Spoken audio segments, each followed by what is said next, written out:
Lothar knife. I'm not sure exactly the model name. We're about to find out together here in this video. Of course, this knife and every other knife you see in this video will be linked down below. Those help out the channel when you use those links, but that's entirely up to you and at zero extra cost. Zipper pouch, as you would expect here, pretty standard stuff. We got the paperwork, and boom, here is the knife, wiping cloth, right? And let's see what this one is all about. I know recently, I don't know if it's just a fixed blade thing, but I know karambits have it, but I'm seeing a trend here. Some folding knife companies are putting a key ring hole in the back, so I definitely would love to get your thoughts on it throughout the video, right? Is that kind of your thing? Is that maybe a hit or a miss, right? Feedback-wise, definitely would love to know where you guys stand on that. But this one's interesting, definitely has that going right here. We'll get to that in a moment. Pocket clip is reversible. I wouldn't say deep pocket carry clip, unless you don't count the ring and you purposely want the ring to be accessible so you can take this guy out of the pocket. But good news is it is reversible, and we do have big hardware on this thing everywhere except the pocket clip and thumb studs. But speaking of thumb studs, we have thumb stud deployment, both sides. It is a plunge lock, good old plunge lock, button lock, and we have this brown micarta going on throughout. Recess liners, nice and milled for weight reduction. So without further ado, let's go ahead and get this thing deployed here, shall we? Bam, there it is. Future me slapped that model on the screen, or maybe not, because it's called the Bouncer, right? Model the Bouncer from Lothar 14C 28N steel. And don't want any comments down there about the blade to handle ratio, because I think we can all see that for ourselves here, right? You end up with a slightly smaller blade here as compared to the handle, kind of prioritizing the whole ring back there. Now, if that wasn't there, I think the knife would be about this much, right? Which would still be a decent, you know, blade to handle ratio, I guess. But that being said, I do like the kind of blade. This is a beautiful, somebody's going to say reverse tanto, and that's fine. Whatever makes you sleep better at night, I don't mind. I might call it sheep's foot with the harpoon. So harpoon sheep's foot. It does have a flat grind, and it's all blacked out here. And 14C 28N, everyone's favorite budget steel these days. There's a little bit of recurve, right? Just a tiny bit of recurve. This is not, ooh, and it feels nice and crispy there. I will do our scientific test in a moment, but yeah, there's just an ever so slight amount of recurve on it. And as far as the plunge grind situation, I think it's inevitable. You may start developing a smile here pretty soon, early in its life, right? Given what you got going on here. But other than that, we have a captive pivot with the L for Lothar logo on this side. And again, in case you don't know how a plunge lock, button lock works, you have that cylinder right there basically under a coil spring. So when the blade opens, right, it slides in to a cutout on the blade, which is right there. So that slides like that, provides a lock up, and then you push the button to disengage.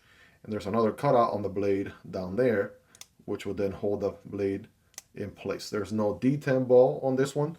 So whenever you do deploy, right, which actually pretty decent, pretty good. When you do deploy, right, that plunge lock is creating the whole detent feel.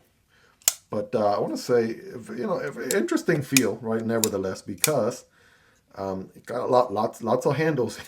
I'm trying to get a handle on the handle, if that makes any sense, because you got quite the amount of handle here.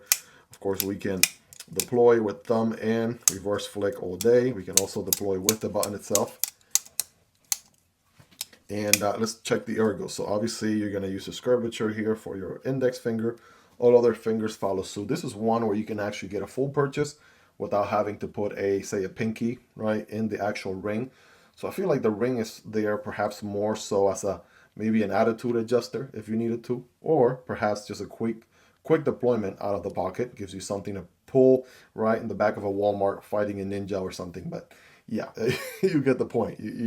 I don't know. I don't know that this is necessarily the right call, but you know, I'm open to see what you guys think about it, right? As far as the whole ring situation back there, I do know I'm thinking of the Quechua Venture, and I know that one did the whole ring back there, and I want to say that one did it in a decent way. I know karambits have a good old ring hole, and that's very intentional because of the way you hold and maneuver a karambit. I will tell you though that Micarta feels really good, right? Something you would expect from, you know, another brand like say Vosteed or Kizer. Definitely is up there as far as quality goes. And we do have, again, that milling on the inside for weight reduction. So that's also nice. Speaking of weight reduction, let's see where this guy lands here. Really quick weigh on it. I want to say between 3 and 4 ounces. Not even. Well, I mean, a lot closer to 3 ounces. 2.7 to be exact, or 76 grams.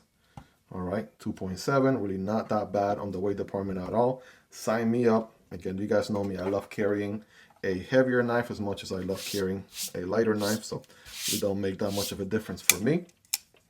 And as far as your measurements here, right, of course, you got a blade that is about 2.5 inches, right?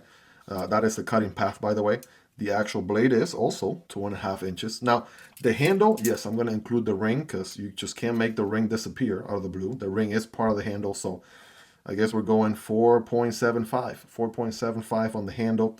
If you want to get technical and not include the handle, right, 3.75, but you got a whole inch, worth of ring back there. So I don't know. Again, still the hot topic, the hot takeaway for the video. Guys, let me know in the comments, right? Is that your thing? Should more companies do more of this, or should they do less of this? And if you do end up using the ring a lot on your day-to-day, right, I would definitely love to hear from you in the comments, right? What purpose, use do you have for it, and how does it come handy for you, right? Let me know in the comments. Just hang out in the comment section, guys. Would love to hear from you guys. What do you like about it? What do you love about it? Is there anything you hate about it? Let me know.